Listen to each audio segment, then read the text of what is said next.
Kag sa good vibes, isa ka 20 anyos nga Iloy nga naipit sa baha ang nabuligan nga makabunag sang lapsag sa mga bumbero sa tunga man sang masako nga rescue operation sa mga nabaan sa barangay Pahanukoy. Yari ang report. Humalin sang weekend nangin masako ang mga rescuers. Ilabi na ang katapo sang Bureau of Fire Protection Pahanukoy Substation sa ginpatigayon nga evacuation operation sa mga residente nga apektado sang pagbaha. Sunday Fire Officer 1 Ed Cesar Callejas kag Fire Officer 1 Francisco Tundukan bago man lang nakapiyong-piyong matapos ang masako nga rescue operation sang nangayo sang bulig. Ang pila ka mga barangay health workers agod nga madala sa ospital ang 20 anyos nga babae nga nagabusong. Suno sa BHW nga si Lily Taklugon, nagasakay sa tricycle ang pasyente nga pakadto kuntani sa ospital. Ugaling bangod na ipit sa baha, temporaryo sila gindala sa mga rescuers sa evacuation center agod madala sang ambulansya pa ospital. Wala na sa kuno driver na sa gindala. Dala sa iya nga partner. Kay hindi sila katabok sa kay Garbinaha. Sa ulihi na hindi na sa pinuro magwanta na dan na siya na ganun.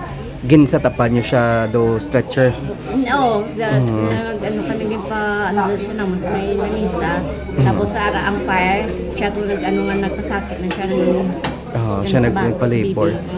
Istorya naman ni Callejas natabuan man nga yara sa rescue operation ang isa sa ilang mga fire truck amo nga nagbulig sila sa Iloy para hilway ini nga makabunag sang lapsag. Mag-focus lang ito sir nga makabulig.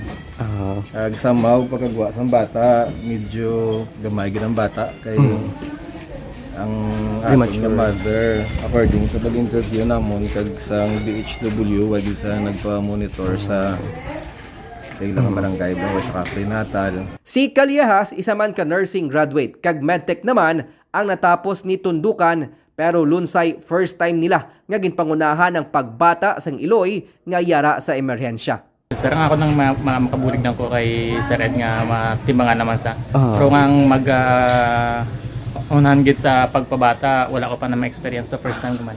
Anong feeling to sir nung nabatsagan mo that time? Oo, yun naman sir, do natural lang man kay do common lang man namon yung ginaobra ang amo na magbulig naman. Nabunag sang Iloy nga taga Iloilo ang isa ka lapsag nga babayi. Silang giliyon man nga ginsakay sang katapo sang Sifag Pahanukoy sa ambulansya pakadto na sa ospital.